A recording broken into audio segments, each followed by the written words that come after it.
আসসালামু আলাইকুম ওরহমতুল্লাহ। সম্মানিত ভাইরা, আশা করি সবাই আল্লাহ তাআলার মেহেরবানিতে ভালো আছেন। আজকের ভিডিওতে আমরা সৌদি আরবের চাকুরি প্রত্যাশীদের জন্য অত্যন্ত গুরুত্বপূর্ণ একটি বিষয় নিয়ে আলোচনা করব ইনশাআল্লাহ। আপনাদের মধ্যে অনেকেরই প্রশ্ন, তাকামুল সার্টিফিকেট ছাড়া কি সৌদি আরবে যাওয়া সম্ভব? হ্যাঁ, কিছু নির্দিষ্ট পেশায় এই মুহূর্তে তাকামুল সার্টিফিকেট ছাড়াই সৌদি আরবে যাওয়ার সুযোগ রয়েছে। আজকের ভিডিওতে আমরা এমনই 8টি পেশা সম্পর্কে জানব যেখানে তাকামুল সার্টিফিকেটের প্রয়োজন পড়বে না। তবে কিছু শর্ত এবং করণীয় বিষয়ও থাকছে যা জানা আপনার জন্য জরুরি, তাই ভিডিওটি শেষ পর্যন্ত দেখার অনুরোধ করছি। প্রথমে সংক্ষেপে জেনে নিই তাকামুল সার্টিফিকেট কি। সৌদি আরবে নির্দিষ্ট কিছু পেশায় কাজ করার জন্য কর্মীদের একটি দক্ষতা যাচাই পরীক্ষার মাধ্যমে এই সার্টিফিকেট নিতে হয়। এটি নিশ্চিত করে যে কর্মীর তার কাজের জন্য প্রয়োজনীয় দক্ষতা আছে। তবে সব পেশার জন্য এটি বাধ্যতামূলক নয়।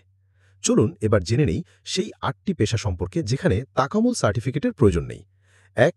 ওয়্যারহাউস ওয়ার্কার, অর্থাৎ গুদামঘরে মালামাল রক্ষণাবেক্ষণ ও ব্যবস্থাপনার কাজে যারা নিযুক্ত থাকেন। ২.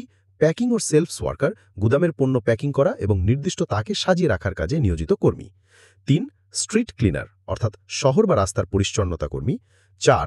অ্যানিমাল ফার্ম ওয়ার্কার, যারা খামারে উট, ছাগল বা অন্যান্য পশুপালনের কাজে যুক্ত। ৫. এগ্রিকালচারাল ওয়ার্কার, অর্থাৎ এমএল যারাইয়া, কৃষিকাজী বা ফসলের খামারে নিয়োজিত শ্রমিক। ৬. ফিশিং ওয়ার্কার, অর্থাৎ মাছ ধরার কাজে নিযুক্ত কর্মী। ৭. হাউস ড্রাইভার, অর্থাৎ ব্যক্তিগত গাড়ির চালক হিসেবে কাজ করা, এটি ডোমেস্টিক ভিসার অন্তর্ভুক্ত। ৮. আমেল মানজিল, এটি মূলত গৃহস্থালী কাজের সঙ্গে যুক্ত, যেমন বাড়ির কাজ বা গৃহকর্মী, এটিও ডোমেস্টিক ভিসার আওতাভুক্ত। এই পেশাগুলোতে তাকামুল সার্টিফিকেট না লাগলেও কিছু বিষয় অবশ্যই মনে রাখতে হবে। প্রথমত, পেশাগত সীমাবদ্ধতা। এই ভিসাগুলোতে সৌদি আরবে আসার পর আপনাকে আপনার ভিসায় উল্লেখিত পেশা অনুযায়ী কাজ করতে হবে। আপনি চাইলেই অন্য কোনো কাজ সহজে করতে পারবেন না।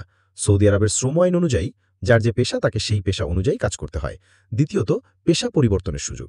তবে একটি গুরুত্বপূর্ণ বিষয় হলো, সৌদি আরবে পৌঁছানোর পর আপনার ভিসা বা পেশা পরিবর্তন করার সুযোগ আছে।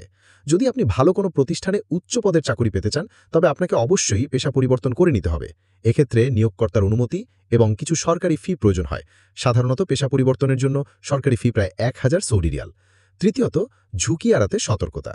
যদি আপনি আপনার ভিসার বাইরে অন্য কোনো কাজ করেন এবং কোনো অভিযানে ধরা পড়েন, সেক্ষেত্রে আইনগত জটিলতা, এমনকি দেশে ফেরত পাঠানোর মধ্যে পরিস্থিতির সম্মুখীন হতে পারেন। তাই সৌদি আরবে প্রবেশের পর আপনার পছন্দমতো পেশা পরিবর্তনের সুযোগ থাকলে সেটি করাই বুদ্ধিমানের কাজ। আশা করি এই তথ্যগুলো আপনাদের জন্য সহায়ক হবে। সঠিক তথ্য জেনে এবং সবকিছু যাচাই করে সিদ্ধান্ত নেওয়া অত্যন্ত জরুরি। প্রিয় ভাইরা, আর কোনো কিছু জানার থাকলে আমাদেরকে কমেন্ট করবেন, ইনশাআল্লাহ উত্তর দেওয়ার চেষ্টা করব। ভিডিওটি শেয়ার করে দিবেন। ইনশাআল্লাহ নতুন কোনো তথ্য সমৃদ্ধ ভিডিও নিয়ে আবারও আপনাদের সামনে হাজির হব। আল্লাহ আপনাদের সার্বিকভাবে ভালো রাখুন। আসসালামু আলাইকুম ওয়া রাহমাতুল্লাহ।